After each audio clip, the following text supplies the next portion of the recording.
Según el cuerpo de la Guardia Revolucionaria Islámica, el estrecho de Hormuz está cerrado. Claro, si escuchas a otras fuentes, puede que te den una versión distinta. Pero esa es la noticia que está saliendo ahora mismo. El comunicado lo ha difundido el propio cuerpo a través de sus agencias de noticias. Esta es ISNA y ha aparecido en varias de ellas. El texto dice: ante la flagrante violación de los compromisos y el incumplimiento de los acuerdos por parte de Estados Unidos, al no aplicar la primera cláusula del acuerdo de fin de guerra, y en respuesta a las violaciones continuas y sostenidas del alto el fuego por parte de Israel y del sur del Líbano, el estrecho de Hormuz quedará cerrado al paso de embarcaciones.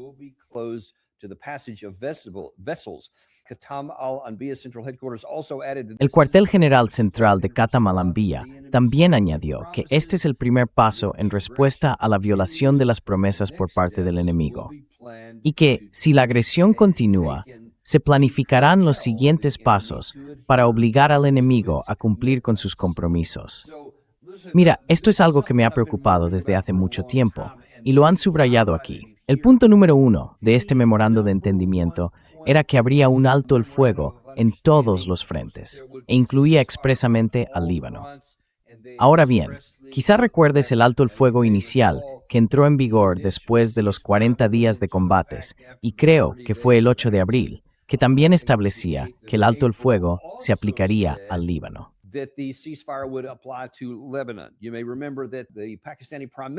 Quizás recuerdes que el primer ministro de Pakistán dijo sí, el alto el fuego está en vigor e incluirá al Líbano. Estados Unidos al principio también dijo que incluiría al Líbano, pero Israel respondió algo así como sí, lo que digáis, dando a entender que harían lo que quisieran.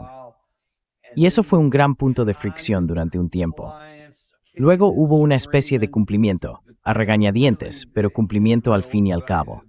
Después, Israel básicamente dijo, de acuerdo, haremos algo en Beirut. Y por supuesto, más tarde lo hicieron. Y eso demostró lo frágil que era todo. Así que incluso llegar al memorando de entendimiento, que pasó de donde estuviera en las conversaciones iniciales del 8 de abril a ocupar el primer lugar, fue un avance enorme. Más importante incluso que las reparaciones, más que los activos descongelados y todo lo demás.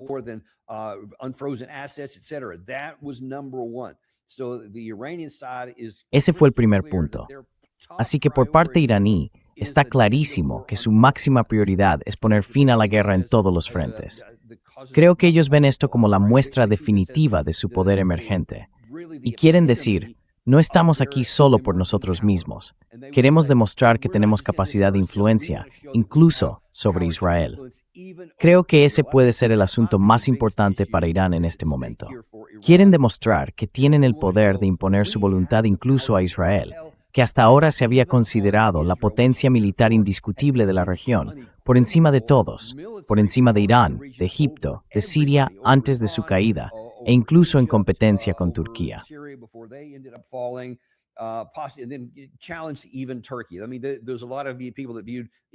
Quiero decir, hay mucha gente que ve a Israel incluso más que a Turquía, aunque Turquía forme parte de la OTAN, por el respaldo de Estados Unidos.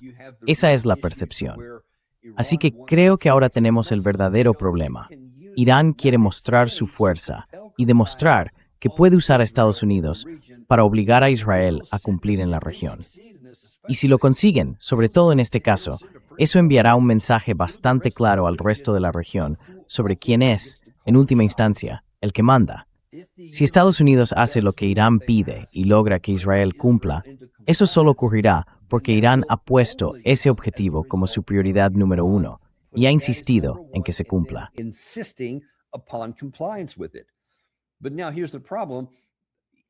Pero ahora viene el problema.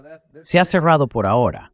Bueno, que se haya cerrado o no, en realidad no cambia la dinámica de la que acabo de hablar, pero sí cambia la situación inmediata, porque Irán dice que ha cerrado el estrecho de Hormuz. Pero el vicepresidente Vance dice que todavía no hay ninguna prueba de eso, o está siendo demasiado optimista. Porque de momento no tenemos ninguna confirmación independiente de lo que está ocurriendo. Sin embargo, lo que sí tenemos, volviendo al lado iraní, es cierta confusión. Esta es la agencia de noticias Tasnim. La otra era ISNA. Creo que es así.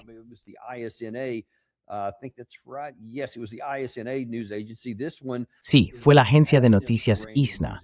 Esta otra es la agencia iraní Tasnim, y dicen que el portavoz del Ministerio de Asuntos Exteriores de Irán, Ismail Baghai, rechazó las informaciones de los medios que afirmaban que el estrecho había sido cerrado, calificando esas afirmaciones de infundadas. Así que tenemos a la Guardia Revolucionaria publicando aquí un comunicado bastante detallado. Esto fue a las 9:24 de la mañana. Y luego vemos este otro, a las 8:22, que en realidad salió antes, diciendo que esos informes eran infundados. Así que hay que preguntarse, ¿quién está realmente al mando aquí? ¿Y cuál es en realidad la posición iraní? Porque ellos mismos están enviando mensajes contradictorios.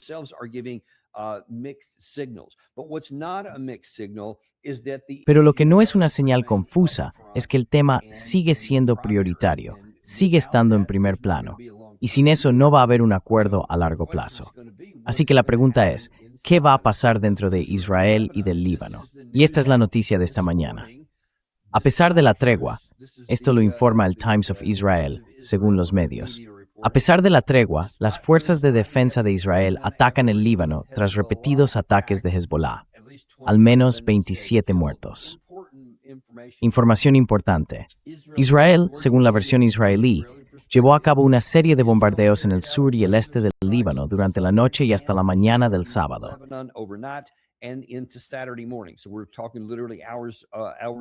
Estamos hablando de algo que ocurrió hace apenas unas horas. Según se informa, las fuerzas de defensa de Israel atacaron a Hezbollah después de que el grupo terrorista, respaldado por Irán, atacara a tropas en violación del alto el fuego de Dayal. Medios libaneses y equipos de emergencia informan de al menos 27 personas muertas y 26 heridas. El ejército israelí declaró que seguía, cito, comprometido con el acuerdo de alto el fuego, de acuerdo con las directrices del nivel político, pero que atacó a Hezbollah en el sur del Líbano después de que el grupo lanzara unos 50 proyectiles contra objetivos israelíes en varios incidentes nocturnos en la zona. Ahora bien, he visto más información hoy que dice que eso es lo que está comunicando la parte israelí. Pero ¿qué pasa cuando analizamos con detalle lo que realmente ocurrió sobre el terreno, lo que supuestamente llevó a Hezbollah a lanzar esos 50 proyectiles?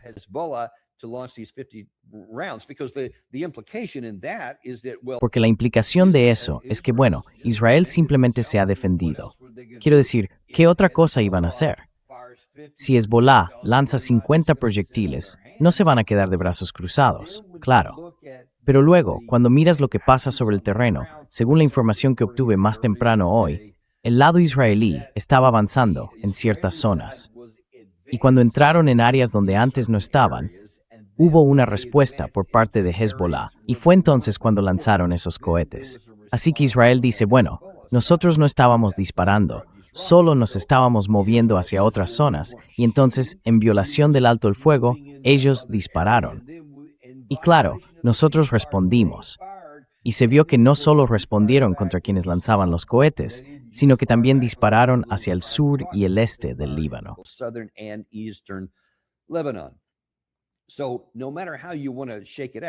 Así que, por mucho que se quiera ver de otra manera, esto sigue adelante. Y en las últimas horas, os hemos estado mostrando muchos vídeos en los que se ven enfrentamientos públicos entre Estados Unidos e Israel. Hoy vamos a enseñaros algunos más, porque ha habido nuevas declaraciones sobre el tema. Pero echemos un vistazo, porque aún con todo esto, a pesar de lo que está ocurriendo en Líbano y de si el estrecho está cerrado o no, algo que seguiremos observando a lo largo del día para ver qué pasa realmente. Además de todo eso, al mismo tiempo, eran las 9:39. Es decir, hace menos de 2 horas, cuando Baghai dijo, cumplimos con nuestros compromisos, pero la otra parte no ha cumplido con sus obligaciones respecto al alto el fuego en Líbano.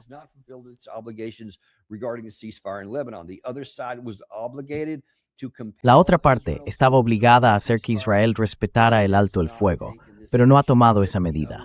Si la otra parte se niega a cumplir su compromiso, Irán responderá de la misma manera.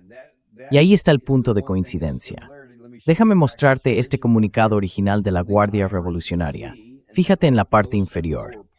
Este es el primer paso en respuesta a la violación del enemigo. Si la agresión continúa, se planificarán y ejecutarán los siguientes pasos para obligar al enemigo a cumplir sus compromisos. Así que, como ves, al menos en esos dos ámbitos, tanto en la Guardia Revolucionaria como en el cuerpo diplomático, están alineados en ese sentido. Por tanto, esté o no cerrado ahora el estrecho, la posición iraní parece muy clara. Van a seguir insistiendo en que habrá cumplimiento o habrá consecuencias.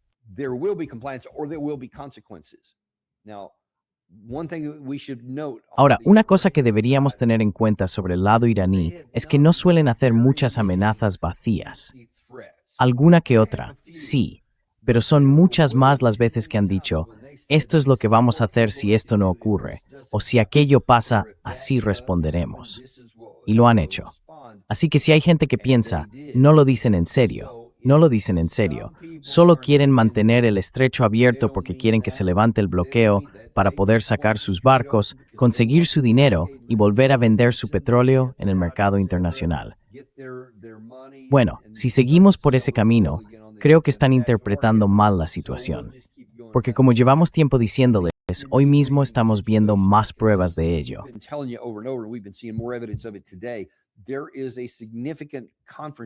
Hay una confrontación importante incluso dentro del lado iraní, o al menos eso parece. No estoy seguro de cuán significativa es en términos de porcentajes. Por lo visto, las cifras siguen inclinándose claramente hacia el ámbito diplomático y el proceso político. Pero también hay un sector belicista dentro del propio lado iraní, incluso dentro de la Guardia Revolucionaria, según los informes que he recibido últimamente de personas con contactos en la región. Dicen que incluso allí existe ese sector más belicista, que apuesta por mantener una postura prudente, prolongada y diplomática, y que no confía en Estados Unidos, pero tampoco quiere liderar con el poder militar. Así que hay ese conflicto, ese contraste. Veremos si finalmente se cierra el estrecho.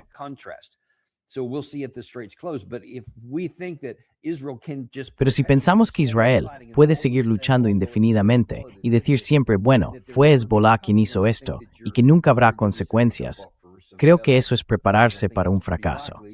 Porque me parece bastante probable, bastante claro, que Irán se toma muy en serio estas declaraciones y lo que dice que va a hacer. Aún así, esto fue de nuevo a las 9:27 de esta mañana. Es de otra agencia, Fars News, una agencia de noticias iraní. Están confirmando que el portavoz del Ministerio de Exteriores ha dicho que la delegación iraní viajará a Suiza para hacer un seguimiento y exigir la aplicación del acuerdo de la otra parte.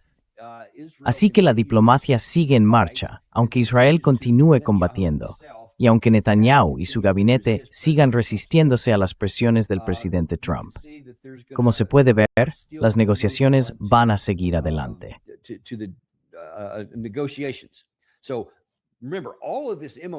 Así que recordemos, todo este memorando de entendimiento se hizo para establecer un periodo de 60 días de conversaciones. Ya estamos dentro de esos 60 días. Creo que este es el segundo de los 60. El objetivo es que, durante esos 60 días, haya negociaciones bastante intensas, porque como referencia, al gobierno de Barack Obama le llevó unos 2 años negociar el JCPOA. Nosotros intentamos condensar esos 2 años en 2 meses. Y como veremos, hay muchos obstáculos en contra de eso. De hecho, hoy vamos a añadir algunos más con las personas que estamos enviando para encargarse de ello. En un momento hablaremos más sobre eso. Pero me he adelantado un poco. De hecho, echemos un vistazo. Aquí tenemos al presidente Vance, al vicepresidente Vance hoy, hablando también de su viaje a Suiza y de cómo van esas negociaciones.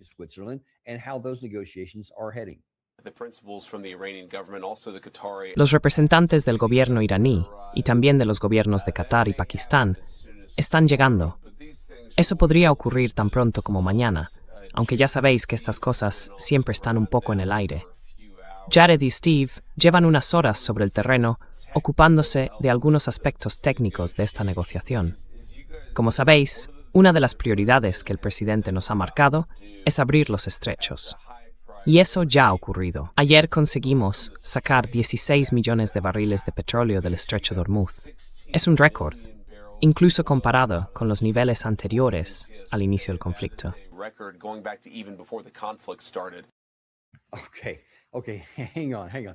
Vale, espera. Vamos a hablar de lo que has dicho al principio, en un momento. Pero ayer salieron 16 millones de barriles al día. Y eso es un récord, incluso antes de que empezara la guerra. Vamos a comprobar los datos. Es como decir, veamos la repetición, porque aquí está la repetición instantánea para ver si tiene sentido.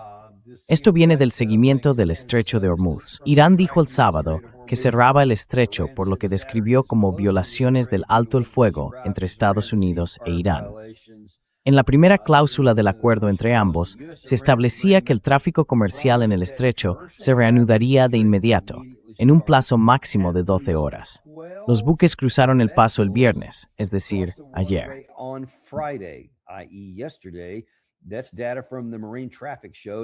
Los datos de Marine Traffic mostraron que el jueves pasaron por el estrecho 25 barcos comerciales. Es la cifra más alta desde abril. Sin embargo, antes de la guerra, el promedio diario era de entre 100 y 130 barcos, más o menos. Así que, si dice que 12 de ellos pasaron y que fue un récord de petróleo, va a tener que ayudarme con las cuentas, señor vicepresidente, porque no entiendo cómo se puede llegar a un 10% del flujo diario habitual y que eso se considere un récord cuando antes pasaban 100 o 130. Así que tenemos que tomar la cifra más alta. Usted dice que es un récord. Entonces, de verdad, cuando pasaban 130 barcos, ¿no transportaban tanto petróleo como los 12 de ayer?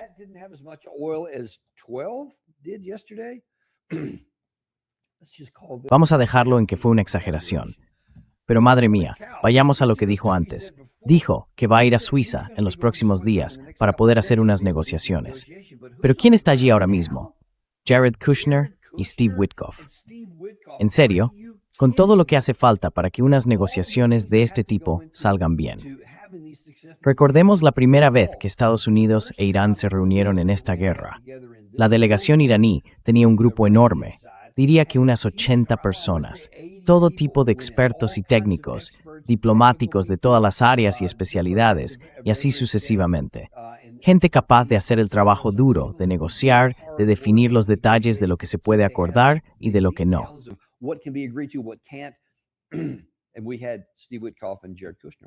Y tuvimos a Steve Witkoff y a Jared Kushner.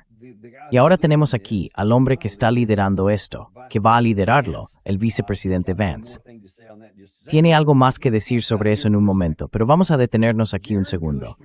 Jared Kushner y Steve Witkoff fueron los dos que estaban llevando las negociaciones en febrero. Ahora bien, si se te ha olvidado lo que pasó unos meses después, fue entonces cuando, en televisión, sobre todo Steve Witkoff salió y dijo con total contundencia que esta gente no iba en serio. De hecho, presumieron de tener suficiente material nuclear para fabricar 10 bombas. Y yo dije, ¿ese es vuestro plan?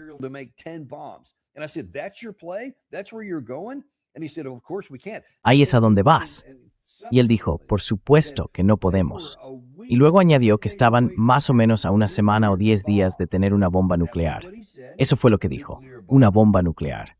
Y entonces, finalmente, y ojalá se me hubiera ocurrido antes, me encantaría poneros ese vídeo, pero no pude encontrarlo a tiempo. Pero él dijo, con total rotundidad en televisión, oye, escuchad, llegamos tan lejos como las negociaciones podían llegar. Hicimos todo lo que estaba en nuestras manos para intentar sacarlo adelante. Estaba claro que ellos simplemente no iban a negociar. Eso fue lo que dijo. Luego, el 27 de febrero, el ministro de Asuntos Exteriores de Omán declaró que, el día anterior, la parte iraní se había excedido y había dicho, sí, estamos dispuestos a negociar.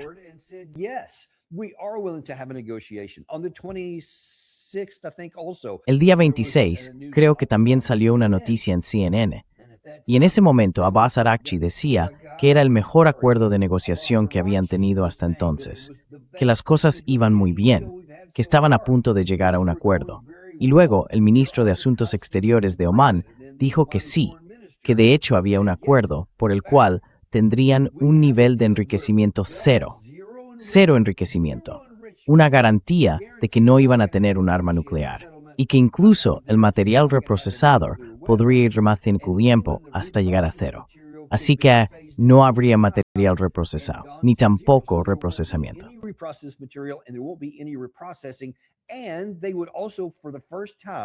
Y además, por primera vez, era la primera vez en ese momento, pusieron sobre la mesa incluso hablar de su apoyo a los aliados regionales, lo que llamamos los proxies, Hezbollah, Hamas y los hutíes.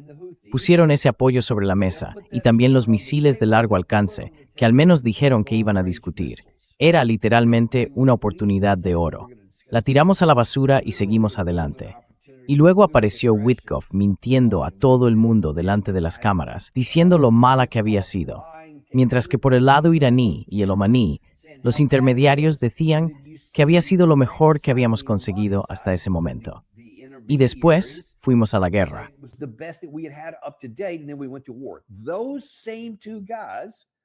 Esos mismos dos tipos, Witkoff y Kushner, son ahora los principales negociadores en esta ronda. De verdad estamos intentando deshacer todo esto. Y recordemos, el contexto aquí es que la parte iraní ha dicho que necesitan tener los fondos desbloqueados por adelantado, que necesitan el levantamiento de sanciones por adelantado, porque no hay confianza. Esa es una de las grandes razones por las que no hay confianza. Por lo que ocurrió al inicio de esta guerra, sin mencionar lo que provocó la guerra anterior, o muchas otras cosas que vienen de antes. Podemos remontarnos perfectamente a 2018, cuando el presidente Trump se deshizo del acuerdo al que nuestro país se había comprometido, el JCPOA. Y ahora, estos son los que van a liderar el proceso. Entonces, ¿qué esperamos que pase con eso?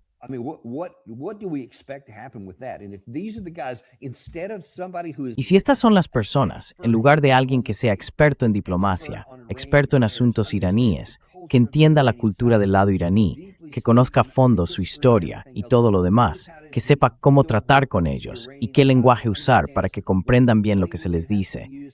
En fin, todo ese tipo de cosas, la experiencia técnica y los fundamentos que queremos también en los sistemas energéticos, en los tránsitos del Golfo, todo eso. Eso debería ser un requisito básico para empezar. Pero estamos empezando con esos dos tipos. Y por desgracia, el propio J.D. Vance dice, bueno, ya sabes, tampoco es que yo sea precisamente el mejor preparado. I expect that I will leave sometime the next couple of days, but, it's always a delicate coordination dance and the diplomatic protocols. I got to be honest with you.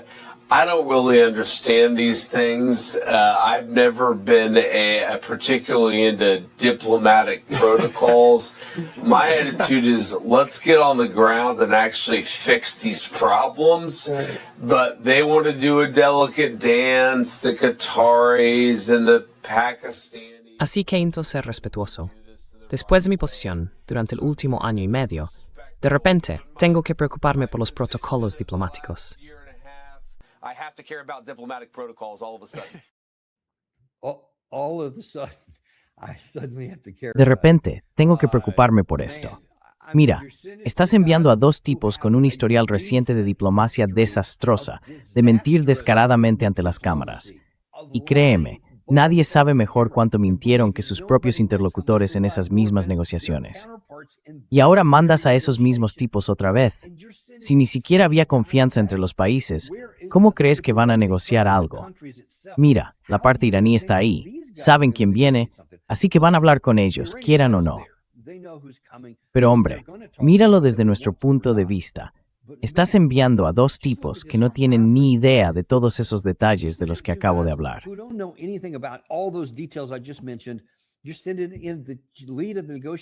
Estás enviando al jefe del equipo negociador a hablar con alguien que, según sus propias palabras hoy, dice, no soy precisamente un experto en diplomacia. Oye, le doy mérito por reconocerlo abiertamente. Él piensa, soy una persona inteligente, quiero resolver esto y tengo la autoridad supuestamente del presidente de los Estados Unidos. Quiero decir, no puedes imaginar a alguien de un nivel más alto. Ni siquiera es el secretario de Estado. Es el vicepresidente del país. Eso te muestra lo importante que es para la Casa Blanca cerrar este asunto. Pero caray, ¿por qué mandar a alguien que ni siquiera sabe lo que hace a nivel técnico?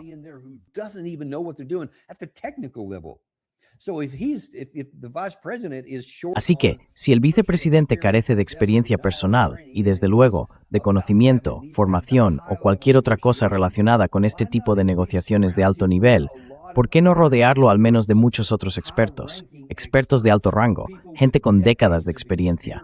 Y quitar a esos dos tipos del maldito avión. Ni siquiera los mandes allí, porque lo único que pueden aportar es algo negativo. No hay nada positivo que puedan añadir. Nada. Y si lo que se dice es que quieren asegurarse de que haya alguien allí que pueda cumplir las órdenes del presidente Trump, ese es J.D. Vance, no esos otros dos. Ahora bien, recordad también, aparte de lo que os he contado sobre sus mentiras y todo eso, que en aquel momento hubo informes de que sobre todo Witkoff no paraba de coger el teléfono. ¿Para hablar con quién? ¿Con su salvavidas? ¿Y adivinad quién era?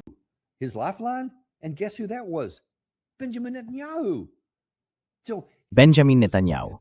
Así que la última vez hablaba más con Netanyahu que con el presidente de Estados Unidos. Eso ya te dice todo lo que necesitas saber. Que esta vez, hable o no con él por teléfono, da igual. Ahí es donde está su lealtad. Ahora bien, tiene obviamente mucha lealtad personal hacia el presidente Trump, pero está dividida, no es única. Necesitamos a alguien ahí que esté centrado exclusivamente en los intereses de Estados Unidos. Y por los comentarios que J.D. Vance ha hecho en los últimos días, marcando bastante distancia y lanzando alguna crítica hacia Israel, ese es el tipo de persona que yo preferiría tener.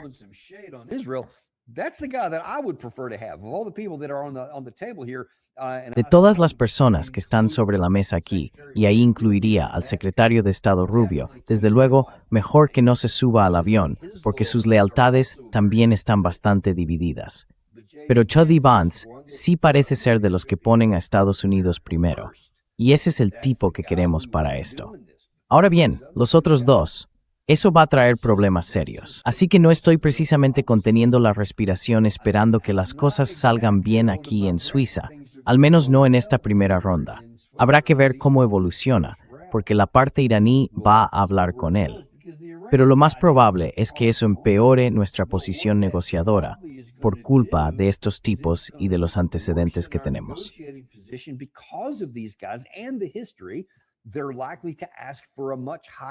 Es probable que pidan una concesión inicial mucho mayor que cualquier otra cosa. Y cuando hablamos del programa nuclear, porque en realidad ese es el tema principal aquí, hay varios asuntos sobre la mesa. Uno de ellos, y no menor, es qué va a pasar con el estrecho de Hormuz después de esos 60 días. ¿Cuántos de los fondos congelados se van a liberar? ¿Cuándo? ¿Con qué calendario? ¿Y según qué criterios? Y luego, por supuesto, está la cuestión nuclear. ¿Qué va a pasar con el material reprocesado? ¿Qué va a pasar con su capacidad de enriquecimiento? ¿Y qué tienen que hacer para demostrar que no van a continuar con un programa nuclear? Esas son las cuestiones fundamentales que hay que resolver aquí.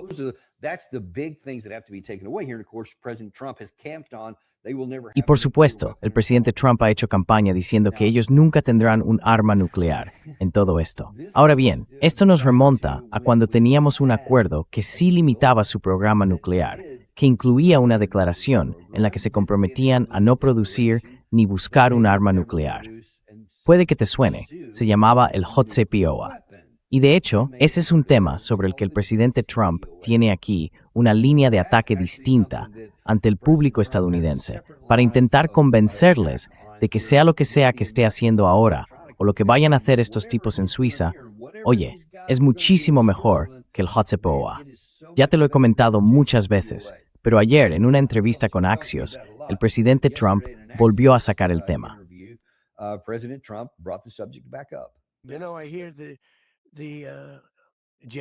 Sabes, oigo hablar del JCPOA, el desastre nuclear de Obama, que fue terrible.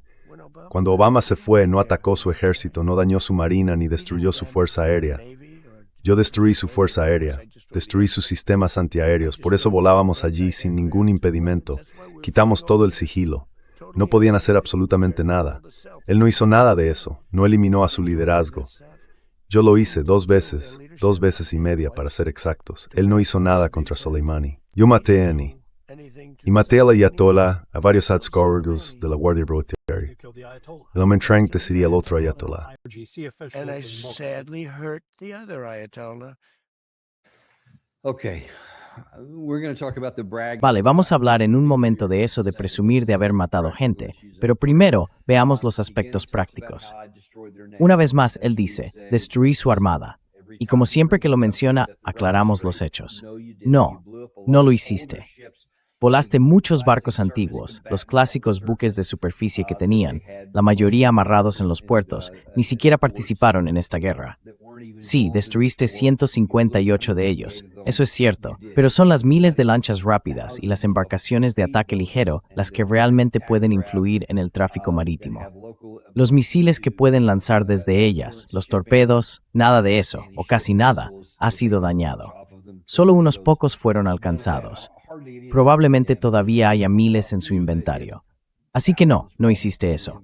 Y lo segundo que dijo también hay que aclararlo.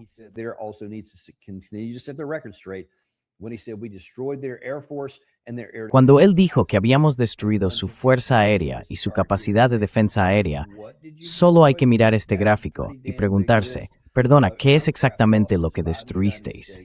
Porque esa es una lista bastante grande de aviones estadounidenses perdidos, solo en 40 días de guerra.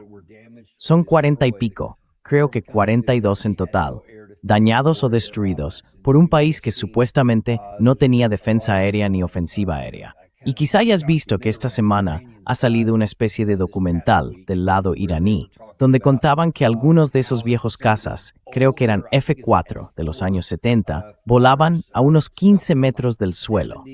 Se supone que no deberían bajar de 150 metros, pero volaban a 15 y fueron a atacar objetivos en Kuwait al comienzo de esa guerra.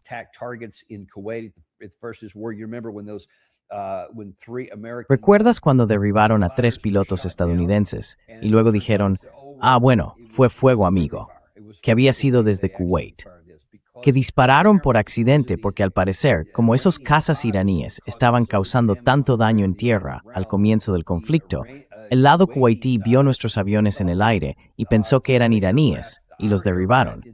Así que, primero, nuestros aviones pueden ser derribados por muchas cosas distintas, y esa es una de ellas. Pero esos aviones entraron, y está claro que los pilotos no murieron, porque los vemos en cámara hablando de lo que hicieron.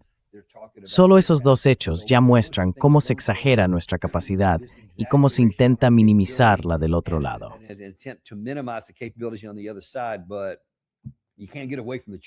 Pero no puedes ignorar el gráfico, hombre. Son muchísimos aviones que quedaron totalmente fuera de combate por todas esas situaciones distintas, y eso fue solo en 40 días. Es casi uno por día, así que imagina si eso hubiera seguido igual. Y claro, tomamos medidas y cambiamos de táctica por eso, lanzando muchos más ataques a distancia para mantener nuestros aviones a salvo.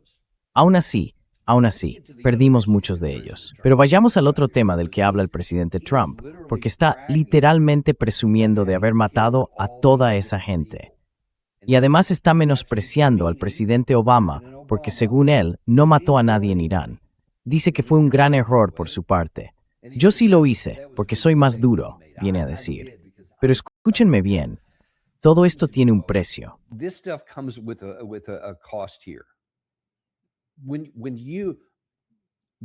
Cuando uno presume de asesinar gente a diestro y siniestro, es lógico que la gente no se quede de brazos cruzados. La intención, por nuestro lado, parece ser, ¿sabes qué? Vamos a matar a un montón de personas, vamos a asesinar a esta gente, y si no hacen lo que decimos, seguiremos matando. Iremos bajando por la lista, eliminando a todos los demás, hasta que al final se rindan a lo que queremos. Y entonces dejaremos de matarlos, y todos vivirán felices para siempre. Ese es, más o menos, el tipo de fantasía que parece repetirse en la historia humana. Pero la verdad es que no suele funcionar así.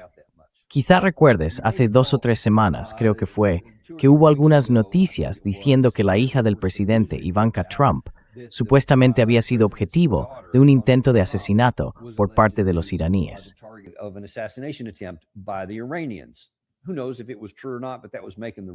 Quién sabe si era verdad o no, pero eso estaba circulando. Decían que era algo sobre lo que habían recibido información de inteligencia, y que por supuesto la protegieron. Al final, no pasó nada. Ahora, tengo la esperanza sin ninguna duda de que siga siendo así. No quiero que asesinen a ningún miembro de la familia del presidente Trump ni a nadie más en Estados Unidos. Pero amigo, estamos jugando con fuego si seguimos pensando que podemos hacer lo que queramos sin que haya consecuencias. Esto es algo en lo que insisto mucho. Durante mucho tiempo hemos estado actuando sin pensar en las consecuencias, porque creemos que no puede haberlas.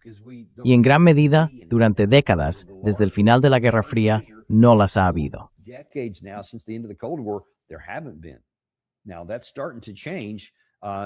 Eso está empezando a cambiar.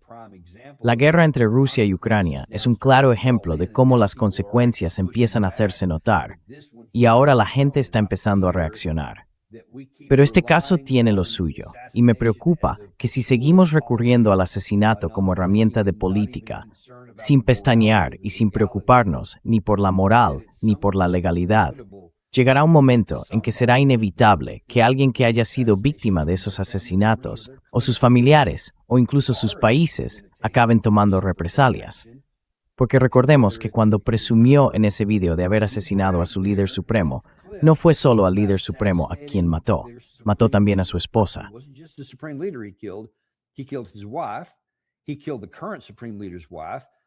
Mató a la esposa del actual líder supremo, al nieto del líder supremo y al hijo del actual dirigente, Moshe de Bahamani. Y no puede seguir matando a toda esa gente, a todos esos familiares. Y luego, claro, los científicos civiles que asesinamos, muchos de ellos, sobre todo en el año 2025 y durante la Guerra de los 12 días, muchísimos civiles, gente que fue asesinada. Muchos mandos militares fueron asesinados en sus propios pisos con sus familias. Mira, no puedes seguir matando a toda esa gente, a sus familiares y a civiles, y pensar que eso no va a tener consecuencias. Y ahora venir aquí y presumir de ello. Solo imagínatelo, ponte en esa situación. Alguien asesina a un miembro de tu país, y vamos a hacerlo aún más personal.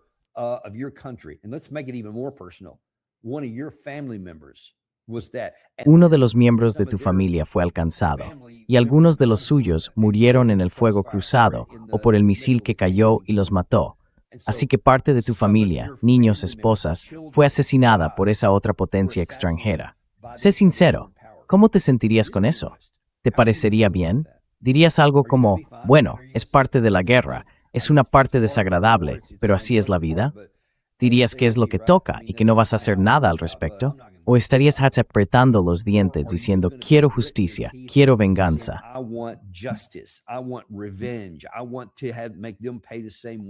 Quiero hacer que paguen del mismo modo. Puede que ahora no hagan nada, porque estoy seguro de que la seguridad es muy alta. Pero este es otro de esos casos, me temo, en los que se han plantado semillas y se han regado con la sangre de personas que algún día se alzarán y darán frutos amargos. Podría pasar dentro de años, cuando nadie esté prestando atención y de repente empiecen a asesinar a gente como represalia. Quiero decir, esa veces a lo largo de la historia humana, miles de años de historia humana. Dudo mucho que esa dinámica vaya a cambiar hoy. Ya veremos. Espero estar equivocado.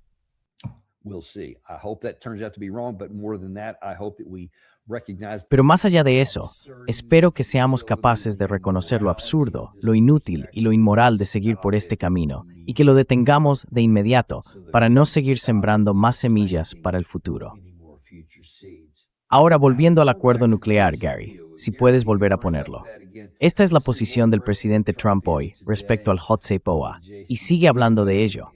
Una y otra vez ha dicho que Irán, por supuesto, fue completamente derrotado militarmente, porque según él, eso lo hizo él, no Obama.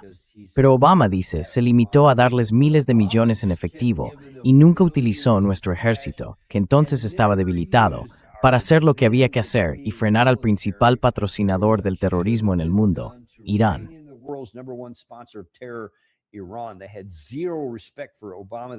No tenían ningún respeto por Obama. Pensaban que era como el dormilón Joe Biden, un líder débil e ineficaz. Y en eso tenían toda la razón. Irán se salió con la suya durante 47 años hasta que llegué yo y cambié todo eso. Claro, como acaba de decir en ese fragmento de audio. Estoy dejando a todos sin palabras aquí, pero escuchen, esto no es el Chatepoa. Y dejando a un lado Truth Social y los comunicados, apenas se pueden comparar las dos cosas. Pero el vicepresidente Vance también fue a intentar convencer a todo el país de que esto no es el Quechua. De hecho, es mucho mejor. That this is not the JCPOA. In fact, it's a lot better. The Obama nuclear deal allowed enrichment. El acuerdo nuclear de Obama permitía el enriquecimiento. El nuestro no. El acuerdo de Obama permitía acumular material de grado militar. El nuestro, en cambio, está llevando a la destrucción de esas reservas de material enriquecido. Así que hay muchas diferencias. El acuerdo de Obama les dio más de $1,000 millones de dinero estadounidense. Este acuerdo les da $0 de dinero estadounidense. Hay muchas diferencias de fondo, pero creo que las más importantes son que nosotros partimos de una posición de fuerza y que nuestros socios del Golfo están encantados con este acuerdo. Strength and the fact that our Gulf Coast partners love this deal. Okay. Do they love this deal, though? I think that they just want the thing off the table. ¿Les encanta este acuerdo? Yo creo que lo que quieren es quitarse el tema de encima. Recuerda, ya hubo un acuerdo, no solo el JCPOA, que cumplía con todo lo que él está diciendo ahí, salvo por una diferencia. Tiene razón, hay una diferencia. Él dice que, bueno, en realidad se equivocó. Dijo que en ese no se había gestionado el material reprocesado. En este sí. No, 25,000 libras de material reprocesado fueron sacadas del país como parte del JCPOA. Sus centrifugadoras se redujeron de forma significativa, así que quedaron muchas menos. Solo podían reprocesar hasta un 3,67%, que es lo autorizado por el TNP, el Tratado de No Proliferación Nuclear, del que somos firmantes.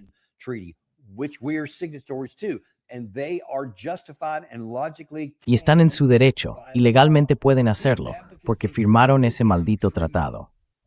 Ahora bien, no puedes decir simplemente, me da igual que lo firmaran, no me gusta, quiero que hagan menos. Puedes quererlo todo el día, pero entonces salte del tratado.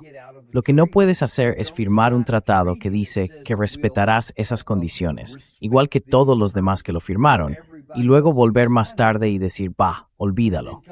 No se puede hacer eso. No voy a dar nada, no voy a cambiar nada. Seguiré esperando que cumplas todas las condiciones, pero tú no puedes quedarte con la parte que te beneficia. Así que sí, sigamos adelante. Las cosas no funcionan así.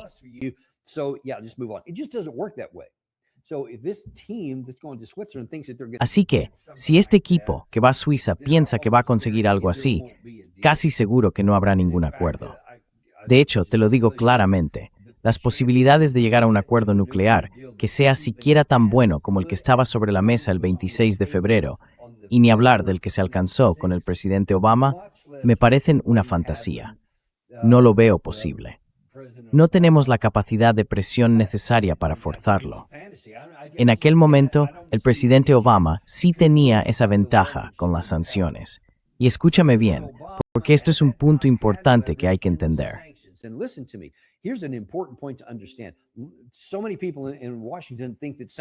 Mucha gente en Washington piensa que las sanciones son como un bate de béisbol y que basta con golpear con ellas hasta que el otro se rinda. Pero las sanciones son realmente útiles cuando se levantan, cuando se retiran. La forma en que pueden ser efectivas es si las impones y dices, si cambias tu comportamiento en esto, entonces te daremos el beneficio, retiraremos la sanción y podrás seguir haciendo negocios. Así creas un incentivo para que la otra parte cumpla con los términos, porque puede obtener algo a cambio. Tiene que haber un dar y recibir. No puedes limitarte a exigir y castigar. Eso simplemente no funciona así. Y ahora mismo lo estamos viendo con nuestros propios ojos.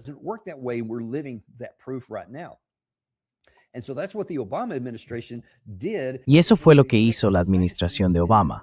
Levantó sanciones y liberó parte de los activos congelados. Y por cierto, esa afirmación de que era dinero estadounidense es completamente falsa. No lo era. Lo que ocurrió fue que había algunos contratos, no sé cuánta gente lo sabe, que se habían firmado hasta 1979 y que no se habían cumplido del todo.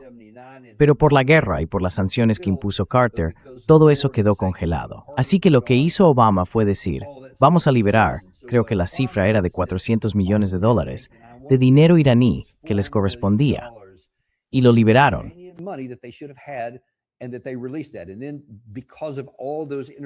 Y luego, por todos esos años intermedios en los bancos, ese dinero había generado intereses, y creo que eso ascendía a $1.300 millones.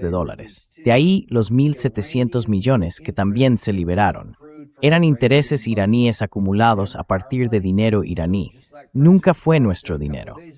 Así que, como dijo el presidente Trump hace un par de días, este desbloqueo de activos va a ser, bueno, era dinero de los iraníes, de todos modos, lo mismo que entonces. Eso fue lo que hizo el presidente Obama para conseguir el acuerdo, y funcionó después de 2 años de negociaciones muy difíciles, con todos los expertos necesarios y demás. Eso fue lo que finalmente obtuvimos, y no tuvimos que ir a la guerra por ello. De hecho, creo que fue justo ayer cuando le preguntaron al propio presidente Obama cómo ve la situación actual.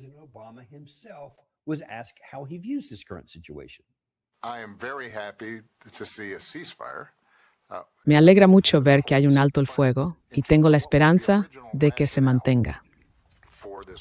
Pero si hablamos del motivo original de esta guerra, había un acuerdo en el que Irán se comprometía a no desarrollar armas nucleares.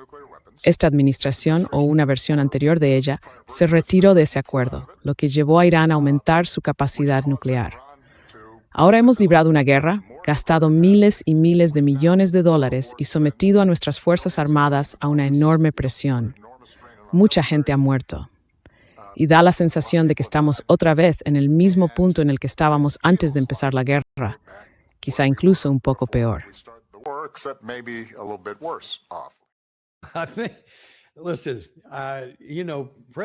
Mira, ya sabes, el presidente Trump nunca duda en coger un bate de béisbol y golpear el nombre de Barack Obama, acusándole de todo tipo de cosas. Y no es algo que se le devuelva, porque si acaso, el presidente Obama aquí se quedó muy corto. La situación es un poco peor. En realidad, es mucho peor. Esta guerra la empezamos nosotros, y ahora intentamos volver a algo que se parezca, aunque sea un poco, a lo que teníamos en 2015 o en 2018, cuando el presidente Trump se retiró por primera vez. Y ni hablar de lo que había conseguido, casi milagrosamente, el 26 de febrero de este año, que también tiramos a la basura.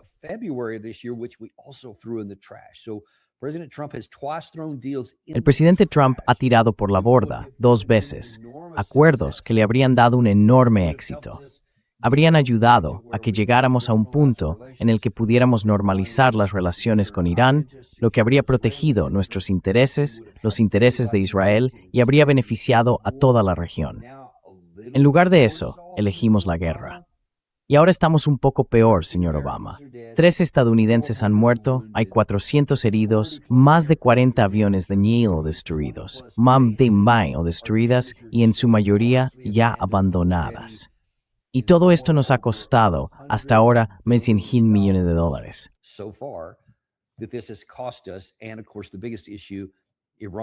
Y por supuesto, el mayor problema, Irán sale con el control del estrecho de Hormuz. No se lo vas a quitar, ni por la vía diplomática ni por la militar. Van a recuperar parte de sus activos congelados, algo que nunca habrían conseguido si hubiéramos cerrado el acuerdo en febrero. También van a obtener un alivio de sanciones, que tampoco habrían logrado con el acuerdo que estaba sobre la mesa en febrero. Así que sí, mira, eso es mucho peor. Ya sabes que no tenemos patrocinadores porque no nos gusta machacarte con anuncios. A mí no me gustan. Así que muestra un poco de apoyo. Suscríbete, dale a me gusta y envíalo a alguien que te importe.